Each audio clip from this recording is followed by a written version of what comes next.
Bonjour à tous et merci à vous tous professionnels qui vous intéressez à ce sujet pour moi central, qui est celui de l'utilisation de la géothermie en France.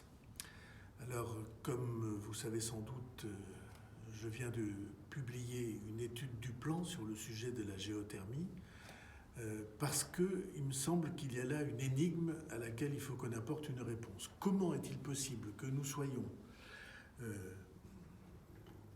ayons sous nos pieds un réservoir aussi inépuisable, aussi durable, aussi bon marché dans son exploitation, aussi accessible technologiquement que celui que nous offre la planète avec la capacité de création d'énergie et de chaleur que nous avons sous les pieds.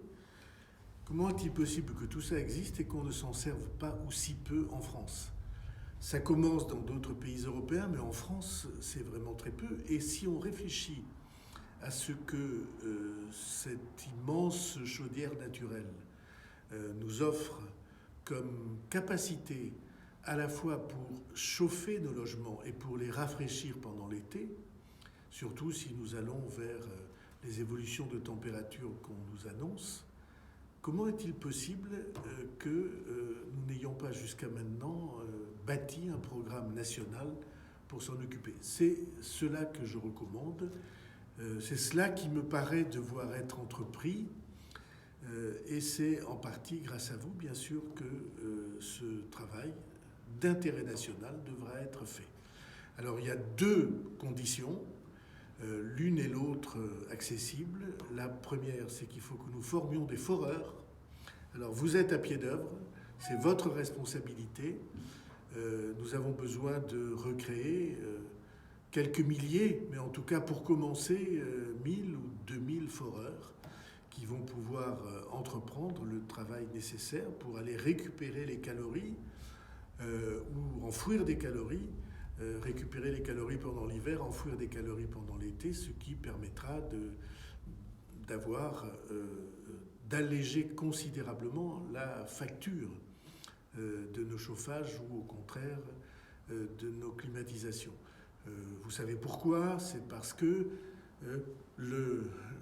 la pompe à chaleur, elle permet de dépenser 1 kWh pour fournir l'équivalent de puissance de 5 kWh pour le chauffage.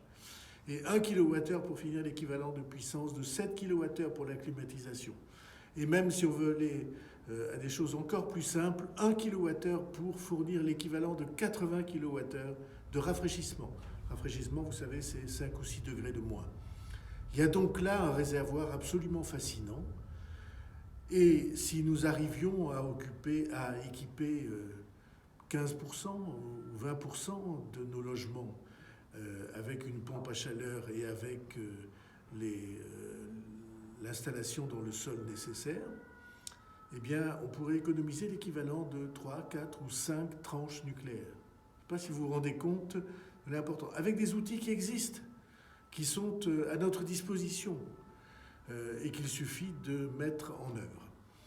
Ça, c'est la première condition. Il y a une deuxième, donc c'est les foreurs. Et la deuxième condition, c'est qu'on trouve des moyens d'offrir des financements accessibles pour des équipements qui coûtent pas des millions, mais qui coûtent plus cher, un peu plus cher, c'est vrai, que des chaudières au gaz ou au fioul.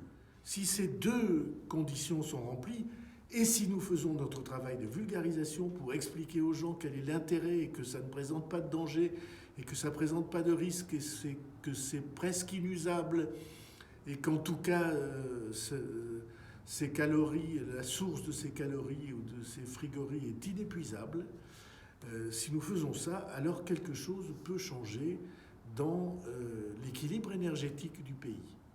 C'est un immense réservoir qui nous est offert par la nature et par la planète et il est nécessaire que nous le mettions en exploitation. Alors je suis très heureux d'avoir pu, par l'intermédiaire de ces images et de cette vidéo, vous dire à quel point j'attachais d'importance à votre travail.